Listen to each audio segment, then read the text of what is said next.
Hi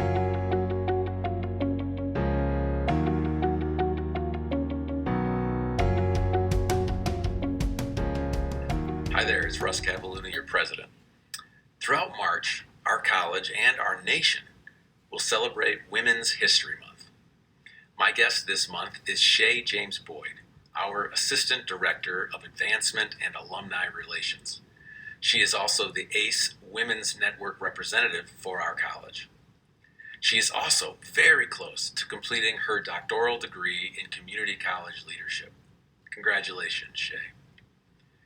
March 8th is International Women's Day, a 114-year-old holiday that helped advance the cause of women's rights and set the stage for this full month of celebration.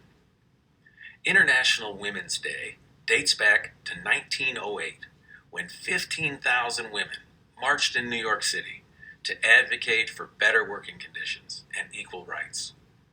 At that time, women did not have the right to vote. They also did not have legal protections for safe working conditions, reasonable hours and pay, or any kind of job security. The women who marched that day were advocating for others at great personal risk. And they were not the first. Starting more than a half-century before them, women such as Sojourner Truth, Elizabeth Cady Stanton, Ida B. Wells, Susan B. Anthony, Nana Helen Burroughs, and others had been working and organizing to demand civil, social, political, and religious rights for women. But it was a slow process. By 1918, International Women's Day was recognized in Europe and in Asia. And in the following decades, women began to make more progress towards equal rights, especially here at home. Women earned the right to vote in the United States in 1920. The Equal Pay Act was passed in 1964, and then several quick gains were made. In 1964, we also outlawed employment discrimination against women. Then, in 1972, we granted women equality in schools and colleges that receive federal funds. And in 1978, pregnant women were granted equal employment rights. During these years, women began making gains in legislatures, courtrooms, boardrooms, businesses, and important roles in nearly every sector of our government and our economy. In 1978, a group of organizers in California started a celebration called Women's History Week. In 1980 and 1982, Presidents Jimmy Carter and Ronald Reagan issued statements to support Women's History Week. President Reagan noted that women worked not only for their own rights, but were also at the core of the abolitionist, health, labor, and civil rights movements. In 1987, the National Women's History Project asked Congress to designate March as Women's History Month. Each president since that time has continued the tradition which recognizes the contributions of women in every area of our human life. And yet today, in 1922, women, and especially women of color and other minorities, are still underrepresented at the highest levels of leadership in the public and private sectors.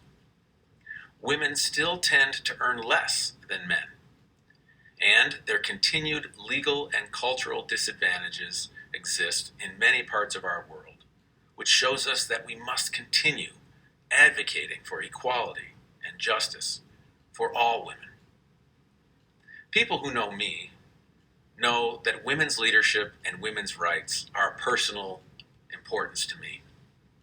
The strength and wisdom of women's leadership has been a core influence throughout my entire life. I am the son of a strong mother who dedicated herself to raising me as someone who would value and support the contributions and dignity of every person. I'm grateful that she continues to teach and influence me every day. And I married another strong, intelligent woman who has become a wonderful life partner to me.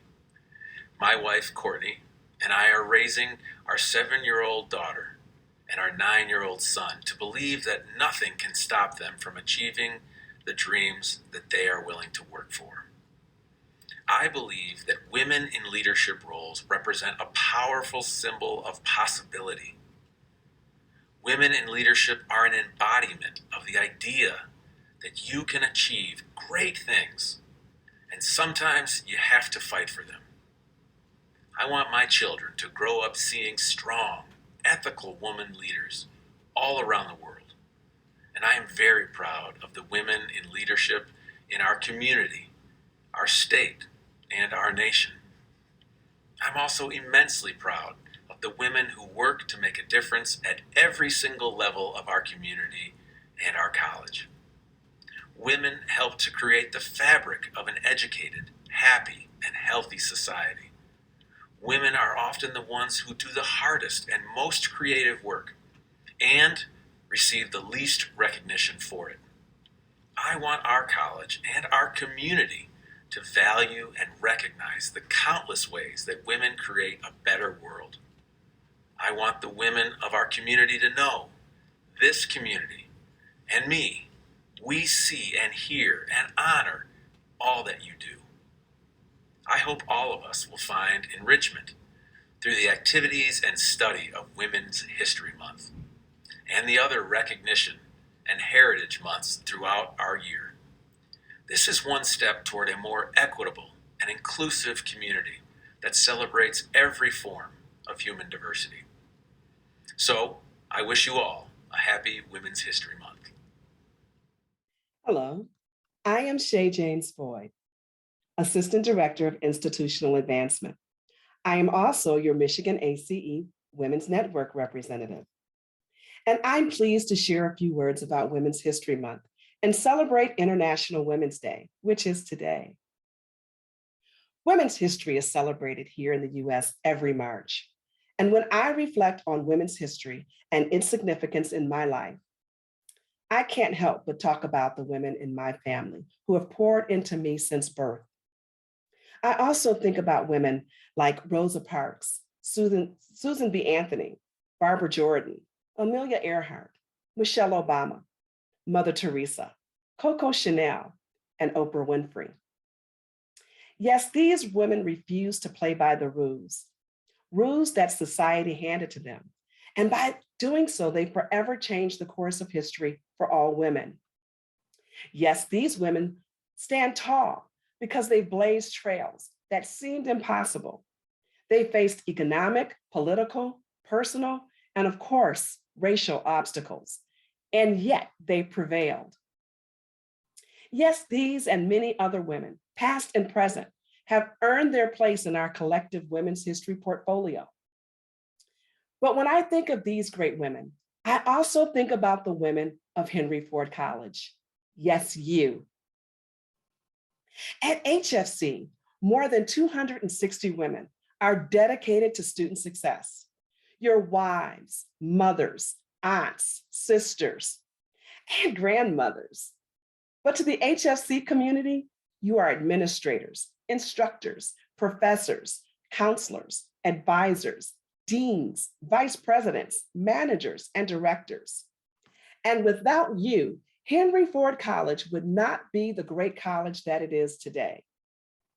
So as we celebrate Women's History Month, I pause to celebrate you and your accomplishments, your sacrifices, and all that you do for your colleagues and for the students of Henry Ford. I'd love to call you name by name and one by one, but that's not possible.